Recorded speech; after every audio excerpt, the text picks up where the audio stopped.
Hello, I'm Tim Lankford. Welcome to the studios of Houston Media Source Television. I'm with the League of Women Voters of the Houston area. Today, we are going to hear from 7 candidates running for a position on KPFT's local station board. In order to accommodate everyone, we have broken the panel into 2 groups. Group 1 is here in the studio with me for the next hour or so. Group 2 will follow this program. And first, a little background if you're not familiar with KPFT. It's a non-commercial radio station licensed by the Federal Communications Commission to operate at 90.1 FM. It began operations in 1970 with studios located on Lovett Avenue in Houston's Montrose District.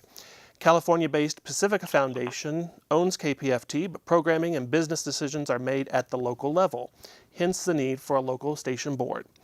Programming on KPFT is a mix of locally produced music and news talk programming and nationally syndicated news talk programs. Perhaps the most well-known local program on KPFT is Prison Talk, which airs Friday nights from 9 to 11. The station is also home to Amy Goodman's Democracy Now! And the Tom Hartman program.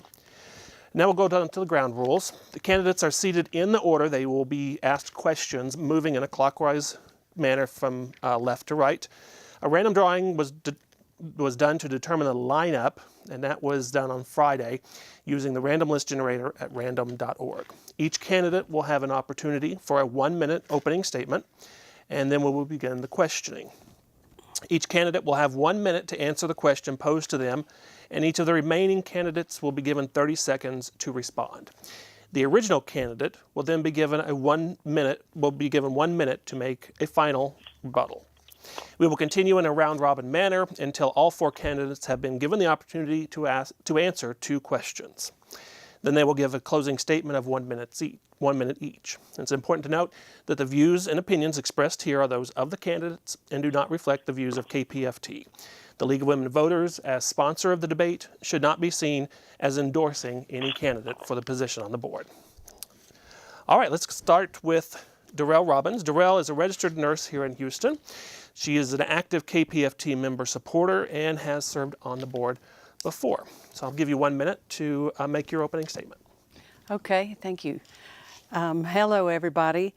I'm, as he said, a registered nurse, local Houstonian since 2002, and a native Texan. I love living in Houston, and one of my favorite things is listening to KPFT on a daily basis for various reasons, various shows.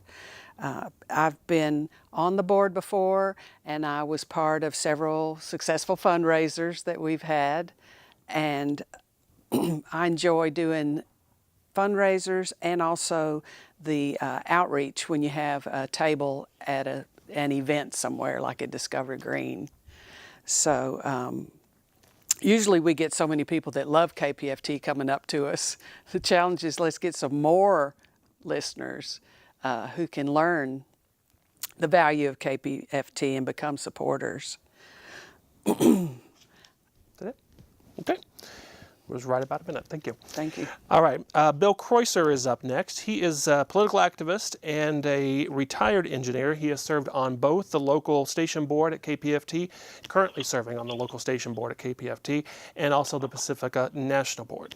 Mr. Croiser, you have 1 minute for your opening statement. Thank you. Well, I'm asking everyone who's listening, all KPFT members, to go to Move KPFT Forward and I ask you to vote for all the candidates listed there. This is a postcard. You probably can't read it here, but you got this in the mail last month. And the information is at movekpftforward.org.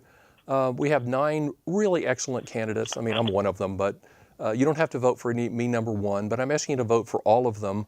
Darelle is one of them. Teresa is one of them. We have several others with experience who have put in so much time and effort to help KPFT with fundraising, membership development, and they really want to work together. That's what we all want to do. We need to have a local station board that will work together to help solve the problems of the station, to help get more listeners, to help us financially, and to support management rather than fighting all the time. So again, I'm asking you to go to Move KPFT Forward and support all the candidates that we have there. Thank you very much. Thank you. Anisa Faruqui is a lifelong Houstonian. She lives in Spring Branch currently. She's an animal lover and currently also serves on the KPFT board. So you will have 1 minute to give your opening response. Okay. Well, actually, I'm in the southeast part of Houston now, by U of H. I take the bus or the train everywhere I go. Thankfully, I did not have to use those today. I was afraid I might have to. When I am on the bus, let's say when I ask people about KPFT, the majority of people actually don't know about our station and have never heard of us. And it's scary and sad.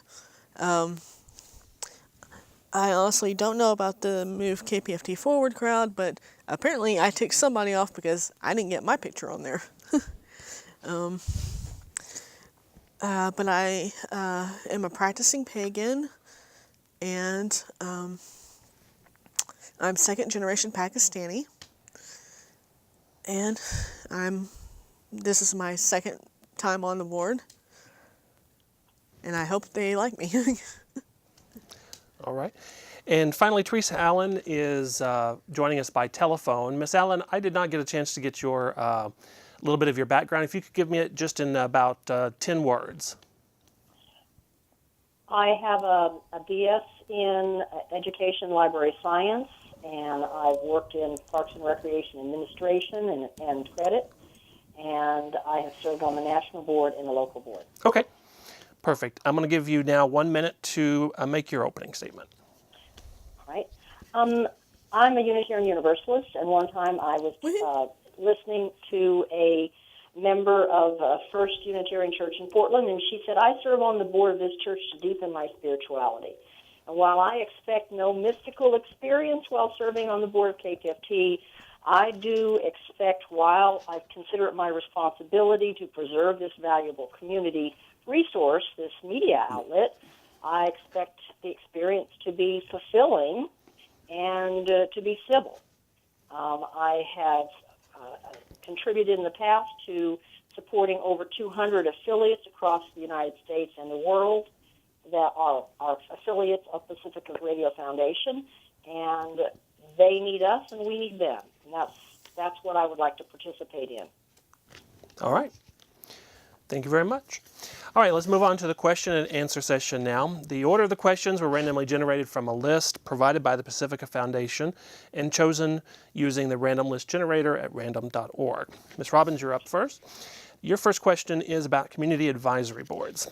KPFT is currently out of compliance with the Corporation for Public Broadcasting's requirement for a community advisory board. Do you think that having a functioning advisory board is necessary? Why or why not?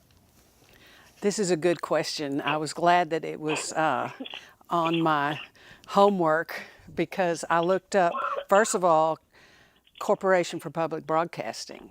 And by being out of compliance with the CPB, we hear about it when you're watching Channel 8 PBS, you hear Corporation for Public Broadcasting. But they would also be supporting KPFT Community Radio if we met their requirements. And their mission is really similar to the KPFT and the Pacifica mission statement. So a community advisory board is community representatives who are included in decision making or in assessing the need. They just get to participate in the decisions that affect KPFT's broadcast or activities. So we need to regroup and get one again. All right, thank you so much. Mr. Croiser, you have 30 seconds to respond. Thank you. Well, Darelle is absolutely right. We do need a functioning cab. We do have a cab. Some of the other Pacifica stations don't, and it is a requirement of CPB, you're right, in order to get CPB grant funds. There's other reasons why we're not getting grant funds right now, too, which are even more serious. But we need to, one of the purposes of the cab is to reach out to all the community. That means not just current listeners and not just friends of people on the station. We need to reach out to all communities throughout our geographic region. We have listeners in multiple counties, and many of them have never even been asked, what kind of programming would you like that you're not hearing anywhere else? Okay. And Ms. Faruqui, you have 30 seconds now to respond. Well, I agree, but if people who watch this program will see 3 gringo faces, and unfortunately, if someone were to ask about our station, a majority of the faces they would see on our board are 3 Caucasians. The fact is that we know and we're aiming for more LGBT representation, more representation from Hispanic and African American communities. Okay, I'm going to stop you right there. And now, Ms. Allen, you have 30 seconds to respond as well. Forgot about Teresa.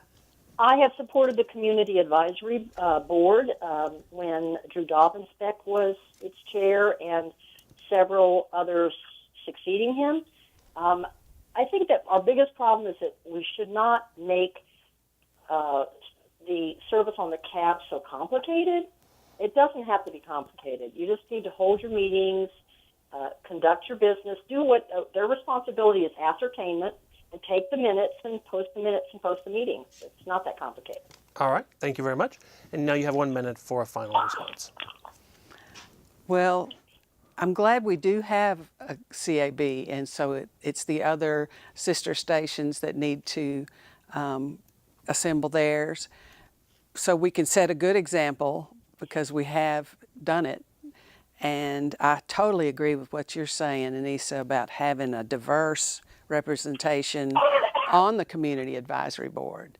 That's directly for the goal of our mission statement, that we serve the communities based on what their needs are. And so we need people from the community, whether it's for entertainment or education or just empowerment. We need to find a way to involve more diverse people, and what better place than in Houston? Okay, very good. All right, so the second question of the day will go to Mr. Croiser. Could you describe your proposals to improve the governance structure of KPFT? For example, how would you change the bylaws or the election process or the size and composition of the local station boards or even the Pacifica National Board? Okay, well, that is a really great question. In fact, I think the underlying problems that we're having on our boards, all of our local boards, all 5 of them in Pacifica and the Pacifica National Board, are governance issues related to our bylaws, and they're affecting all kinds of things that are holding us back, basically. I was one of a group that put together a website called rethinkingpacifica.org, and I encourage you to go there. It has a lot more details about I think we should do. I think our boards are too big. The local station boards are too big. The PNB, the Pacifica National Board, is too big. It interferes with them operating properly.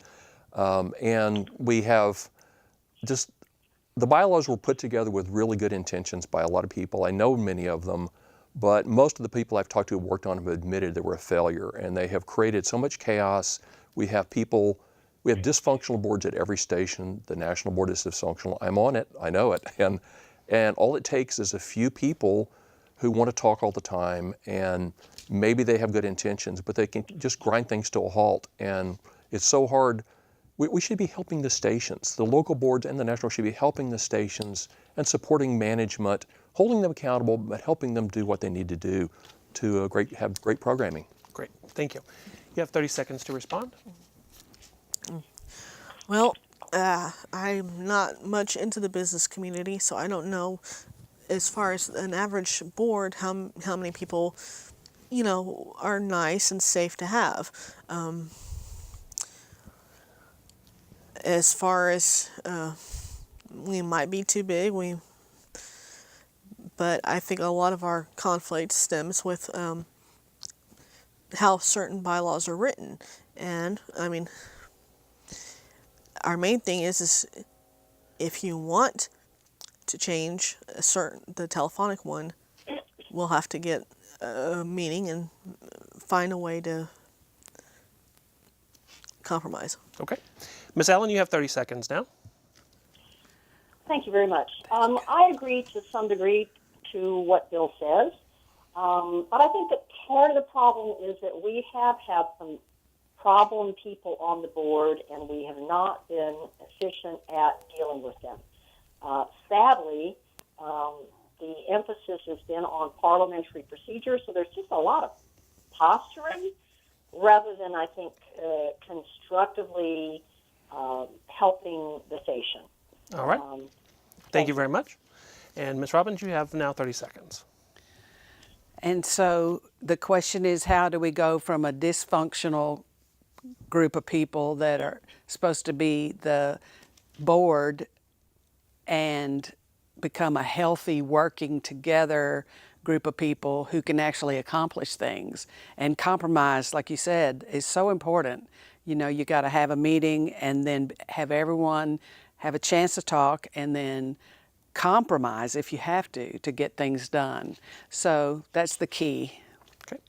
And Mr. Croiser, you have 1 minute to respond. Okay, thanks. Well, the first step needs to be recognizing that there's a problem. And we do have some people who are just in denial that there's a problem with the bylaws. And when you have people being driven off of the local station board because of the chaos and time wasting, and people being harassed and bullied, and then others on the board standing up for the bullies, there's something really wrong. So I think the main thing we need to do is elect people who have a track record and a commitment to actually helping the station, and not just talking big. And that includes people like Teresa and Darelle and Sandra Wildline, who's also one of our Move KPFT Forward candidates, and Lyndon Foley, who's I know have been there many, many hours helping with fund drives when I'm there, and Adrienne Laviolette, and the other candidates that we have who are committed to reforming our bylaws. They really do need reform. And if we're going to save Pacifica, if we're going to end up fulfilling our mission so that we can actually change people's minds, show them there's another way of solving violence, solving conflict besides violence, and providing independent music that people can't hear anywhere else, we've got to reform our boards, and that means fixing our bylaws. Okay. We'll go on to question number 3. That's for you, Ms. Faruqui. Your question is, how can the local station board make KPFT thrive financially? What ways could the station move perhaps away from relying primarily on fund drives, but still have the operating capital needed to operate a good station? Well, as I say, we need to leverage and utilize modern technology a lot more. Pretty much everybody has access to Facebook, YouTube, and Instagram. And other than crowdfunding and like maybe a GoFundMe or a Patreon page, we should also look at other methods of developing other methods of fundraising. Okay. That's... Oh, you still have 30 seconds. Please go. Please continue. Financial issues aren't my specialty, but thankfully, I mean, I've enough of a, I guess, Gen Xer or slightly Gen Y crowd, but I recognize, that we're not utilizing Pinterest, we're not utilizing our social media as well as we could. All right. Ms. Allen, you have 30 seconds to respond. Okay. When it comes to finances, I think that our biggest problem right now is that we need a board that exercises leadership and efficiency. We need to work with the staff. There are times when the board has ideas for raising money and they don't have a staff member to rein them in. We need a development director or a fundraiser person that works with us. And we also need to exercise leadership. People that are going to be on the board, they're going to have to help raise money. Okay. Some of the problems that we've had in the Well, past... I'm going to have to stop you right there. I apologize. But I'm okay. I only have 30 seconds for each of you. So, Ms. Robbins, your chance. So as Teresa was saying, probably the problems we've had in the past is some board members not really taking on any time or effort towards fundraising and being more focused on issues, whatever they may be. And so Teresa had challenged when I was on the board that each board member would be responsible for raising a certain goal of money. And at the time, I thought it was me by myself, but now I'm thinking I could be with a group and raise exponentially a bunch of money. So it should be part of a board. Okay. And Mr. Croiser? You know, you're absolutely right, Darelle, and also Teresa, and we have to take responsibility for helping with fundraising and not get in the way. I mean, our LSB in the last couple of years has actually driven away donors because of the dysfunction. I mean, it's sad, it's true. And we have to work together. I personally have worked on many station fundraisers.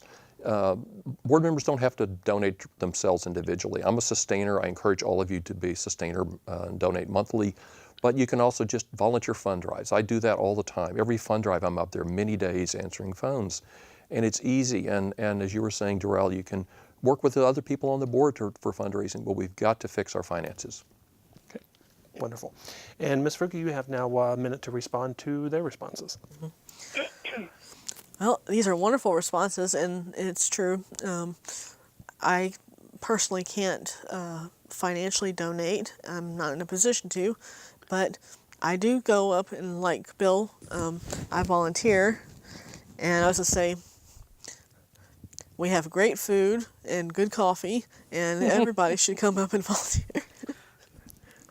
You still have 30 seconds if you'd like to add anything else, or we can move on. Yeah, give me. Okay. All right. Next question will go to Miss Allen. What can be done to increase listenership among KPFT's and Pacifica's audience, and how would you ensure KPFT continues to grow and change in order to meet the ever-changing needs of the community? All right, thank you, Mr. Lankford. I think the most important thing is start out with programming that is relevant. If you look at the mission, we are an educational foundation, so we need to be informing people, and we need to be entertaining people. We need to be providing the news and sources for dialogue. So if we have relevant programming, then if we have an adequate financial structure, we can be financing that programming. I think in the past, we have been pretty good in managing our money as a station. We've been pretty prudent. So how do we reach this leader? I mean, if we handle our money well, then we don't have to be spending all of our time doing pledge drives, and we can continue cross-promoting and strategically reaching people and providing something that's relevant to them. And Okay. once they see something that's relevant, they're going to participate in it. All right. That'll stop you there. And Ms. Robbins, you have 30 seconds. Well, I'm not really that good with social media yet. In the posting and reading and looking at pictures I am, but some kind of activities in the community so that we engage underserved communities in whatever way we could pull them in, whether it's through a school or through some other group or society. Find the community leaders and see what kind of an interactive, increasing awareness, engaging activity we could do. Okay. Mr. Croiser? You know, I agree with both Teresa and Darelle. We need to be using social media more, and you know, there's a big relationship between listenership and membership and finances. If we could get more listeners, a lot of our financial problems will be solved. And it also helps our mission. Our mission doesn't mean anything. We'd have great programming, but if nobody's listening to it, what does it mean? And we really do need to be reaching out. Social media is great, and we need to be using it more. Give me an example like Berto Willies. He's also one of the staff candidates endorsed by us by Move KPFT Forward. You know, he web streams all his shows on Facebook. That's a good example of what and the prison show does too. We have 2 candidates for the prison show. Wonderful. Ms. Faruqui? Well, I think it's because we have great resources as far as social media. We're just not utilizing them. When we meet at the Montrose Center, you know, I don't think we have talked to anybody who runs the Montrose Center. We haven't talked to anybody who runs their program, Hatch. I had a friend who was like one of the founding members of Hatch, and for gay and lesbian youth. And we need, the LGBTQ community is one of the greatest communities that is underserved that we're hoping to make connections with sometime soon. All right. We're about halfway through the program now. We'll begin the second round of questions with Ms. Robbins. This question's for you. How does Pardon me, do I get to speak again? Oh, yes, I'm so sorry. Oops. Yes, I'm sorry. You have 30 seconds. My apologies. That's okay, 1 minute. no I problem. apologize. Thank you. No problem. I think that we have not utilized our social media as we should have. and other nonprofits do, and it should be positive. And it should be collaborative among the programmers and among the volunteers and the staff. We haven't used our website adequately enough. We have not driven people to our website to see our program. And we also have not enough utilized community organizations and nonprofits, for example, to get them involved, and they will say, oh, we're going to be talking about this, and therefore people will tune in to hear about it. So those are just some of the things that we need to work on to increase our listenership. All right. Thank you so much for keeping me honest. I appreciate that. All right. Next question is from Ms. Robbins.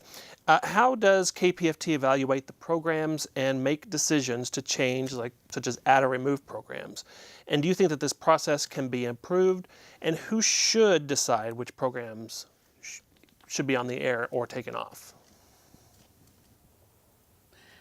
Okay, that's a hard question for me because I would like to think that whatever I think is best could be on the air when I think it's best. And there's been a lot of debate among the board what programs should be on. And I'm coming to learn now that the responsibility of a board is to support the station and support the management. So we shouldn't be personally micromanaging the program schedule. On the other hand, personally, I'll say I got some advice from someone who lived in New Orleans, and you know, WWOZ is a strong station, community radio station. And he made the point that having the programs consistent in the time slot, year after year, you know, you can turn on the radio at a certain time and you'll catch a certain program really gives people a sense of place and connection and reliability. So I like the idea of not changing it around a whole lot. Okay. Mr. Crosier, you have 30 seconds. Well, Darelle's right. And, you know, one of the things I'd like to say is what we should not be doing. The board should not be micromanaging programming, is what Darelle said. But I know people on the board, they have good intentions, but they think their friend has the greatest show since sliced bread, and they want to keep that show on the air no matter what, or they want to help another friend get a show. Now, if a show has listeners and or brings in money, that's great. But we have shows, and we have some wonderful shows in KPFT, many wonderful shows. But we have some also that doesn't have either listeners or donations, and has no support. And why are we keeping that on the air when there's lots of other potential programmers who could add diversity and great content, and we're leaving those people out? And the board should be setting some policies and encouraging the program director, who's really has the ultimate responsibility to evaluate programmers, help if the PD could use help, but stay out of micromanaging. Okay, Ms. Faruqui? Well, to my understanding, we don't have the program development. We don't have the ED, executive development. We don't have a body in that position. And as far as making the decision of which shows to pull, I mean, a lot of people are arbitrarily looking at fundraising numbers, which fundraising numbers are important, but they don't tell the whole story of the programming. We need a guide that is consecutive and that will give more background about the show. Okay. And Ms. Allen, your response? Yes. In many stations, commercially, you could actually pay or find advertisers, and you could have a show. I think, according to the evaluation form of KPFK that I saw one time, which I thought was very good, you evaluate in four ways. Does it suit the mission? Does it raise money? Does it meet all the technical requirements for the FCC, like do you start on time? And does it have an audience? 3 out of the 4. Each program should satisfy 3 out of the 4. And I think the program director should coordinate this. If we had a program director, I think that person would be doing that. Thanks. Okay. And Ms. Robbins, you have 1 minute to respond, up to 1 minute to respond. I'm so tempted to give my time to Teresa to say those 4 things again. Am I allowed to Sure. do that? T, will you say those 4 criteria Okay. again for me? 4. One, does the program suit the mission? I mean, you could have a great program on, learning to play the yo-yo, but it wouldn't suit the mission. Number 2, does it raise money? Number 3, does the programmer satisfy the requirements of the FCC, like no cursing, starting on time, playing the station letters? And number 4, does it have a large audience? Like if you have a call-in show and a lot of people are just, calling in, obviously you have an audience, or you can tell from polls whether you have an audience. Okay, thank you. If you satisfy 3 out of 4, that's it. Thanks. All How right. much time do I have left? About 5 seconds. About 10 seconds. I'll give you 10 seconds. And so back to the point of the underserved communities or groups in the community, they're nationally not necessarily going to have money to donate, and that might not be much listenership. And so even if it's just a little spark of engagement that can grow with patience and we nurture it, then we could meet our mission statement. Okay. All right. Next question will go to Mr. Croiser. What is your understanding of KPFT and Pacifica's financial challenges, and how do you propose to resolve some of them? Well, they're pretty serious. Most of you know I was the interim executive director for almost a year, starting about 2 years ago. My colleagues on the national board asked me to do that, which I did without any salary for almost a year until I stepped down when we found a professional to do this. And they asked me because I was one of the ones yelling the most about our finances. We have a lot of debt. KPFT is paying all its bills. We had some layoffs when I became IED. I changed the general manager at KPFK in Los Angeles, and we replaced the interim general manager here at KPFT and laid off some other staff because we frankly didn't have the revenue to support all the people. So things have been stable since then. It's hurt, but it's working. But we still have a lot of debt. Pacifica has about, depending on how you count it, at least $5 to $8 million of debt, including a loan that we had to get, that we got last year to pay off a legal settlement with the Empire State Building in New York. It's $3.25 million. We still don't have a plan on how to pay it off, and this is really serious. We got to work together to solve that. Okay. Ms. Faruqui, you have 30 seconds. Well, I know it's really not feasible right now, but we need to also look at, as far as a program guide, we need to make it more comprehensive.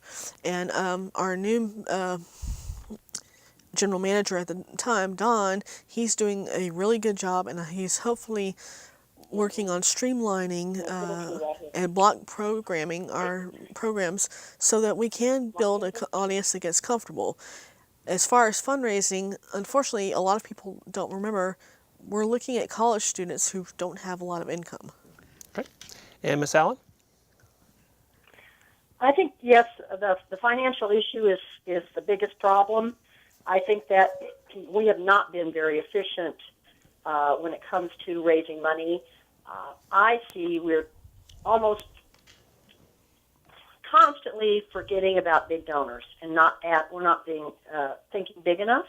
I think that if people feel that what you have is really important, they will give money. Even if you think they don't have very much money, it's amazing how much money they can find if they feel it's really valuable to them. Okay. Some people give their treasure and their time. Other people will give money if it's relevant. It'll Okay. come. We'll stop you there and let Ms. Robbins have 30 seconds. I agree. Having bigger goals for fundraising and not nickel and diming with small donations. We need both. We need a big listenership that give even a little bit of money and or their time, because you can become a member by donating your time, by volunteering. And we need big donors who are fortunate enough to give a big donation. I'd love to see a gala with a community leader as the chair, and I'd love to learn more about grant writing and how we could get grants. Okay. And you have 1 minute to respond. Thank you. Well, fundraising is not the goal in itself. It's a means to a goal. The goal is the mission. The highest priority for me is the Pacifica mission. We have programming people cannot hear anywhere else, and it is so critical that we get more listeners who can hear this. Again, as I mentioned earlier, people need to learn there's other ways of solving conflict than violence. And that's international, it's local, it's family, and within organizations. And we've got to have a board that works together because we're driving off literally major donors because of the dysfunction on our board. Darelle's right, Teresa's right, we've got to get to those people. And then when I was IED, every general manager at every station talked about the dysfunction on our boards driving away hundreds of thousands of dollars of major donor revenue. I think we can get that back. I'm committed to having a more functional board and who can work together and support the station and raise money and get listeners, because without listeners our mission doesn't mean anything, and that will in turn solve all of our financial problems as well. All right, wonderful. Thank you so much. Ms. Faruqui, the next question is yours. Please describe KPFT's target audience, and do you believe that the programming represents the needs of the listeners and the listening area? And what kind of strategies would you use to communicate with listeners to get their feedback? Well, our highest priority and where we should be looking as far as obtaining an audience is at the LGBTQ community. Also, especially LGBT youth and those, I'd say, under 35. I've read magazines like Outsmart, and I've heard stories from friends who are LGBTQ, and the teen years especially were the hardest. And as far as the decision to come out is huge, and a lot of people don't have that support. And we should be looking at communities of color, of LGBT youth, because they have it hardest of all. Okay. All right. And Ms. Allen, you have 30 seconds to respond. Our target audience are the underrepresented, and anyone that we can reach to motivate them to talk about progressive solutions to problems. I think so. It's really important that we find issues that need to be addressed. Sometimes they're not very popular. I mean, when the KKK bombed us off the air, they did not want to hear about integrating public schools in Houston. So I guess you might say that those rigid, inflexible, intolerant people were the audience, and also the reasonable people, so we can have a dialogue and work through the issue. Okay, we'll stop you there. Ms. Robbins? Our target audience is underserved communities and groups, and our mission is to learn how to work together and live together peacefully, Pacifica Foundation. And so I'm thinking also another angle to our mission is the cultural, educational part of having activities in the community. So it's like we need to see how we can find some artists, musicians, or performers, or any kind of cultural theater group that also can engage the underserved communities. Okay. And Mr. Crosier? I agree with what you're saying, and we do need to reach out for underserved communities. Those are the people that we should be targeting, but it's really anybody who's tired and questions Fox News and the kind of propaganda, the brainwashing that they get on there, and the people who come up with these playlists for music. Most of the stations in Houston have the bland music, same stuff over and over again, and the programmers there, the DJs, are not allowed to deviate at all from what some corporate executive picks and what music they can listen to. We've got to go beyond that and find people who appreciate the diversity and want to hear and maybe think a little bit too about and always question authority. Okay. And Ms. Faruqui, you have 1 minute if you would like to respond to them. Well, I see that, but when we go to alternative venues, and we are making inroads and attempting to reach our underserved communities, a lot of the facilities aren't accessible, and that's the biggest thing, is dealing with accessibility issues. Also, because the average age of our station is elderly, and we're going to have a lot of late deafened adults in the future. And I was talking to a friend of mine, and who was saying when they're at fundraising, they can't hear the phones very well. And I think a biggest part of it was we need to get a disability advisor in there to check the status of our building and make sure that our local building is accessible. Okay. And the final question of the day goes to you, Miss Allen.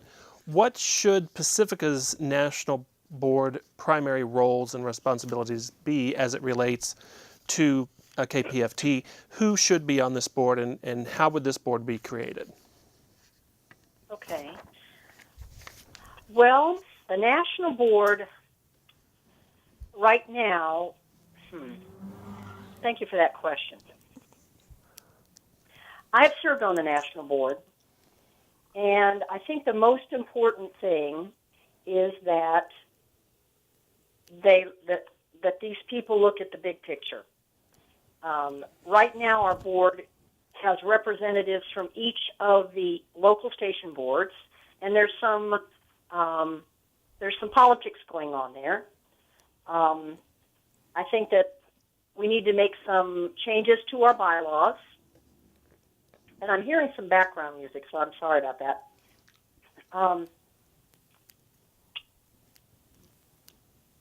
Oh, I'm sorry, I lost my train of thought. We can come back to you. I think we need to do something about bylaws, and perhaps I think that the people we send to the National Board, they just have to have time. It's a major time commitment, and they just need to have their head on straight and be looking at the big picture. Okay. Thank you. And Ms. Robbins, your 30 seconds to respond. The Pacifica National Board is the support and the management of all the different stations. And so one thing the Pacifica National Board did was organize this whole election of all of these boards for the community stations. It's a lot of responsibility. There's much more, I'm sure, that happens. The other part that I love about the National Board is the guardians of the archives, all of those recordings over the years. And so we send representatives to the board to do the work that needs to be done on behalf of the whole network. Okay. Mr. Croiser? Agree again with Darelle and Teresa. The National Board, we need people who can be leaders, who are willing to be leaders. I supported Maxie Jackson when we picked him as the new executive director a few months ago. I think he has a great background. His biggest problem is and is going to be the board. Will the board support him and help him get some good general managers and program directors, leadership throughout Pacifica and management? And the board needs to kind of step aside and let managers manage, but make sure they do a good job and help provide support. As he says, the board should be providing time, talent, or treasure, any one of those or all three. And I think that's what we should be looking for in national board members as well as local board members. Ms. Faruqui? Well, I've seen Mr. Jackson. I don't know what all of his leadership he has done. He looks like he's doing a lot of good work, making inroads as far as our leadership, and hopefully that we can reach more of our target communities that we need. Okay. All righty. And Ms. Allen, you have 1 minute more. 1 minute? Yes, ma'am. Okay. I think that the National Board people need to have the time and the skill set to work on fundraising. In the past, on the national level, we have not done much fundraising. I think maybe we've done a mailer or two.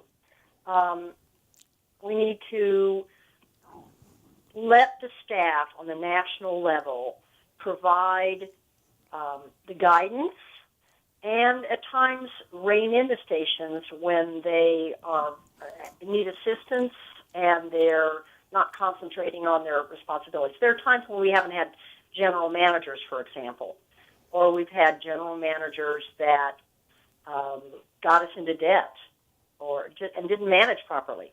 So we need to support our staff. We need to support our archives and our affiliates. I learn a lot from the affiliates, and I encourage people to go to pacificanetwork.org and see the affiliates. Even small station, we can be inspired by what they can accomplish. Okay. And I think that's it. Okay, I'm going to have to stop you right there then. All right, so we've all gone through the questions. Everybody's had 2 questions asked of them.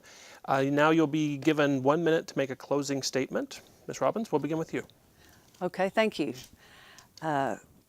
Again, I'm Darelle Robbins, a longtime member and returning board member, hopefully, if you can make me your #1 choice for the listener station board candidates. And just know that it seems like the struggles that we're having at KPFT among ourselves seems to be a microcosm of what's happening in the world around us. It seems like right now we're here for a purpose, and part of the purpose is to work together for the good of everyone. And so that's why I'm wanting to go back to the board and try to see if we can all just kind of rise above the petty stuff and focus on what we're doing. And I want to say a little bit about the mission. Is to encourage and support educational, creative activities that serve the cultural welfare of the community. It's about engaging in activities that contribute to understanding among nations and people, and to promote the full distribution of accurate, honest news on all matters that vitally affects our community. So again, let's move Pacifica forward, and thank you for your consideration. You have the same amount of time. Well, thank you. And I think it is so critically important that I'm asking each of you to vote. I hope if you're watching this, you're interested in voting in the candidate elections. For the staff members, we have 3 excellent people that we're endorsing on movekpftforward.org. If you're a listener member, we're asking you to vote for the 9 listener members. Rank them in any order you want from 1 to 9, but please rank them as your highest ranked candidates. I think we can work together to actually get beyond the infighting, set good examples, raise money, help the station, help us grow, help us fulfill our mission like Darelle was talking about. And we've got so much potential here, and frankly our boards are holding us back. So help us work together, help us get some board members who will reach that goal that we'd all like to reach. And please go to movekpftforward.org to learn more about our candidates, and click on the blog link to read a little bit more. Okay. Thank you. Ms. Faruqui? Well, y'all liked me enough to elect me the first time around. Hopefully we have enough popularity to go a second round. All of the Pacifica stations are in cities that have a predominant Hispanic communities. And yet, as far as our radio, it really doesn't reflect that. We live in, all 5 Pacifica stations, ironically, are also in places that have a very huge prominent deaf community. And with podcasting, maybe we can finally bridge those communities, bridge that community, because radio was never meant for the deaf community. But we managed to create to caption television and open that up as a media source, and hopefully we can open up KPFT to them. Okay. And Ms. Allen, you have a minute as well. I thank Pacifica Foundation for providing an opportunity for those of us at KPFT to be a media outlet in our community. I remember when Bernie Sanders said people need to be, run for office, and a lot of people ran for our board when they heard that. I think civic engagement is so essential, and you, people who will be voting, that's an issue of civic engagement. I hope you'll go and give me your number one vote. My name is Teresa Allen. I hope that you will go to movekpftforward.org. Check out some of the other candidates and what they say, because from what I've seen, I really liked what they said about their priorities, their experience, and their skill sets. So I'm really proud of the mission, and in the past I have supported that mission, and I hope that you'll cast your vote for me as number one, Teresa Allen, and people of KPFT Forward. And I hope to see you in the future at some of our meetings. All right. Thank you very much, Ms. Allen. And I want to thank all of you for joining me today, for keeping on topic and having some very good ideas about and discussion about the KPFT local board. We're going to take a break and reset with the next set of candidates of three for the KPFT board. Thank you all for joining me. I'm Tim Lankford with the League of Women Voters of the Houston area. For more information about the programs and operations of KPFT, please visit www.kpft.org. And you can find more information about the League of Women Voters by visiting our website, www.lwvhouston.org. And this program has been a community service of the League of Women Voters Houston Education Fund.